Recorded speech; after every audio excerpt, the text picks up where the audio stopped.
From crunchy chips to gooey chocolate bars, we're about to unveil 13 mouth-watering treats that have stood the test of time since the 1930s.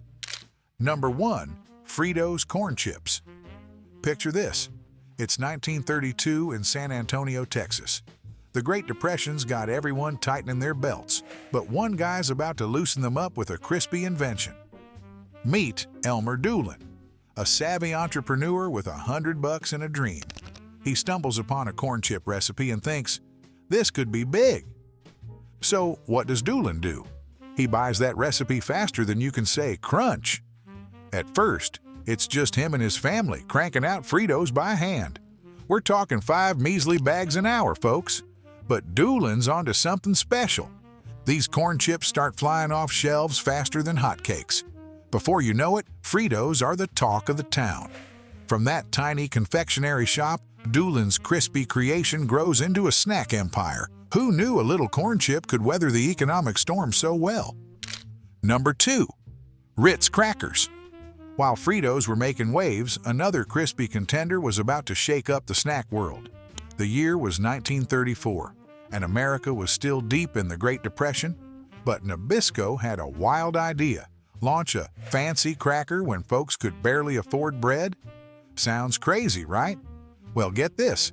Ritz crackers sold over 100 million units in their first year alone. How did these buttery bites become the comfort food of choice during such tough times? It all came down to clever marketing.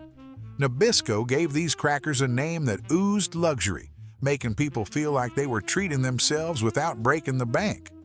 Suddenly, everyone wanted a taste of the high life, even if it was just a cracker. But Ritz wasn't just about feeling fancy. These versatile little rounds became the secret weapon in Depression-era kitchens. Ever heard of mock apple pie? It's a Ritz cracker creation that'll blow your mind. Families got creative, using these crackers in all sorts of recipes to stretch their food budgets. Number 3. Snickers bar. While Ritz crackers were busy masquerading as apples in pies, another treat was about to take center stage and satisfy America's sweet tooth. It's 1930, and the Mars Company is cooking up something special. But get this, their new creation was inspired by a horse. Yep, you heard that right. A beloved family pet was about to gallop its way into snack history. Picture this. It's the height of the Great Depression, and Mars decides to launch a candy bar. Sounds crazy, right? But they had a hunch that folks needed a little sweetness in their lives.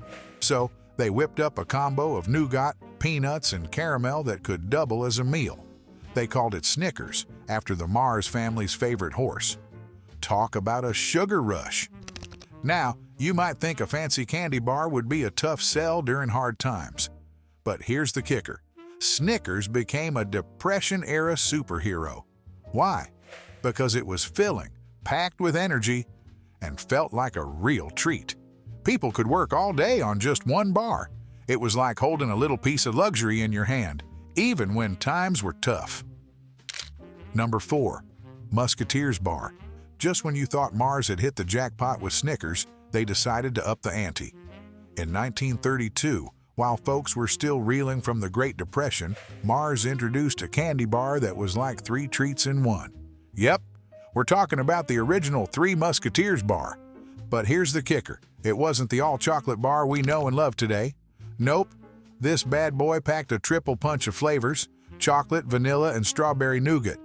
Can you imagine? It was like getting 3 candy bars for the price of one.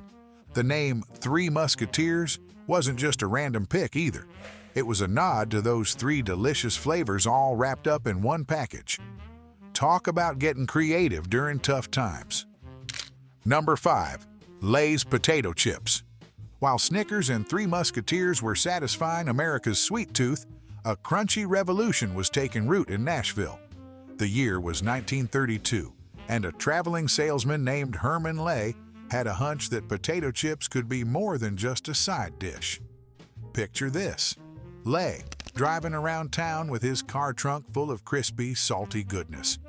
But how could he make his chips stand out in a world where every corner store had a barrel of the stuff? Lay's secret weapon?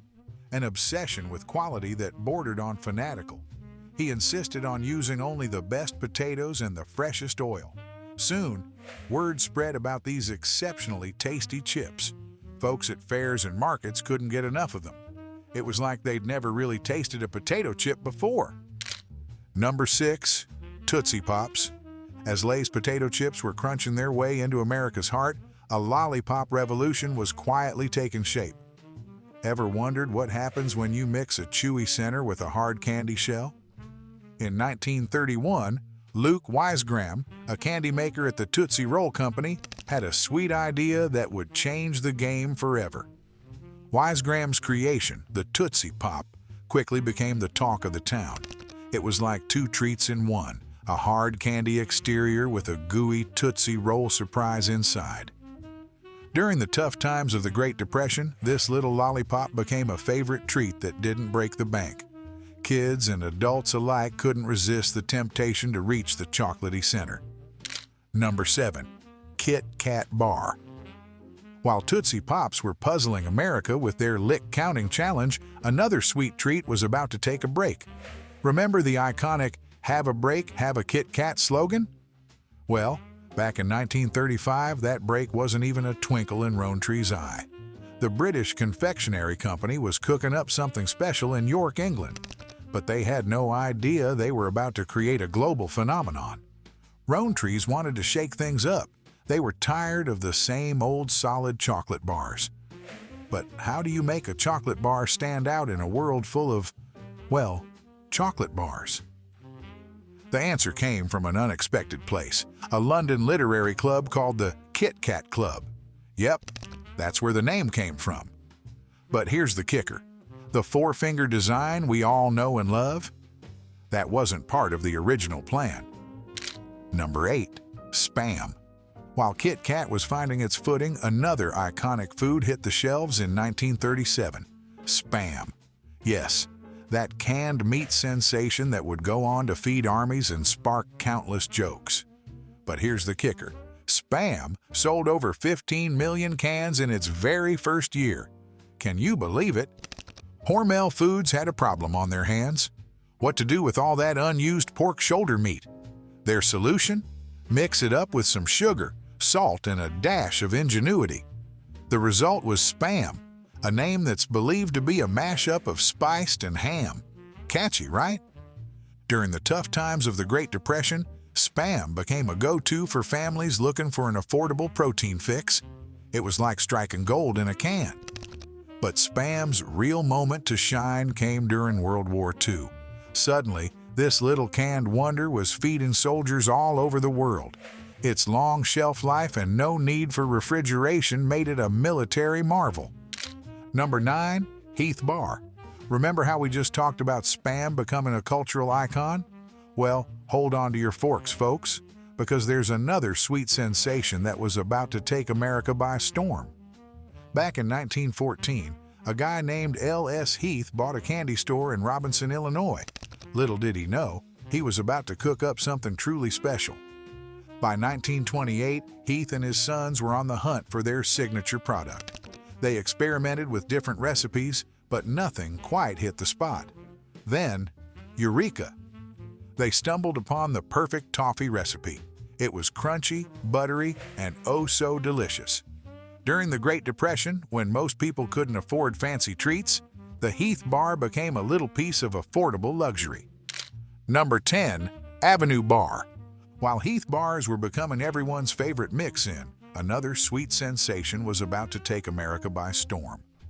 Picture this. It's 1932, and a pasta maker named Frank Martoccio decides to dip his toes into the candy world. Sounds crazy, right? But this guy had a hunch that would change snack time forever. Martoccio whipped up something truly special, the Payday Bar. Now, you might be thinking, what's so special about another candy bar?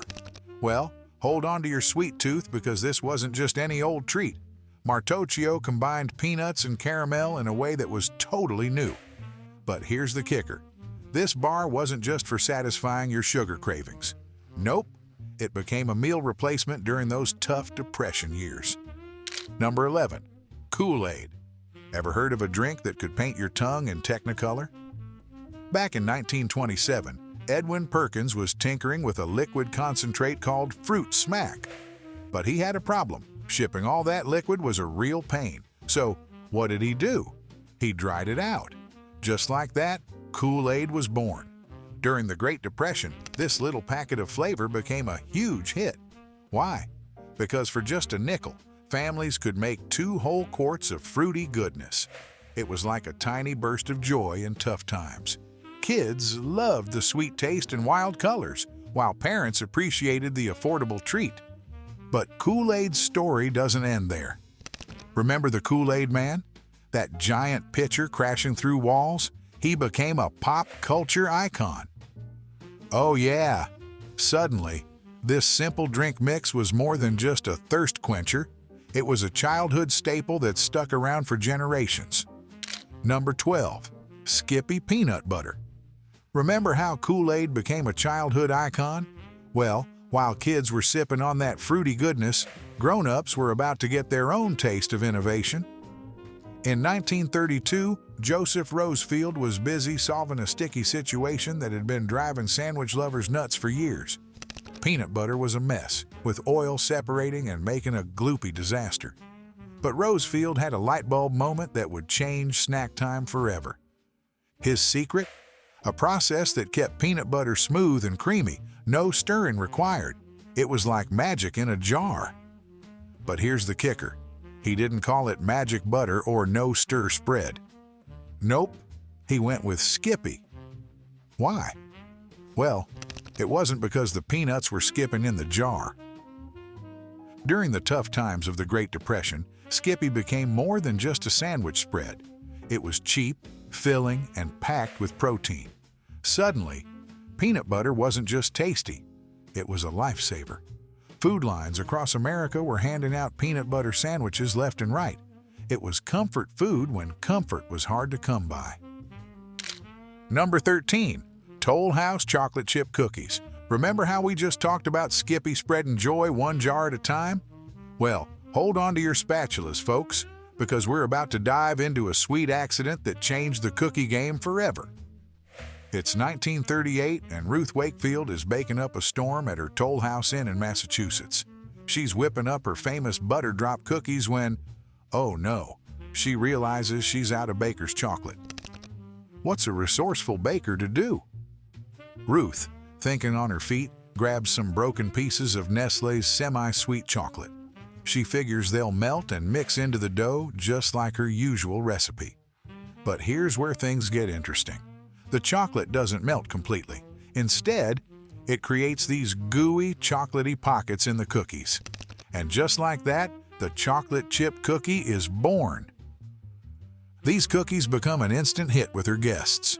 Word spreads faster than butter on hot toast, and soon, everyone wants a taste of Ruth's accidental creation. But the story doesn't end there. Nestlé catches wind of this cookie craze and strikes a deal with Ruth. They start printing her recipe on their chocolate packages, and boom, an American classic is born.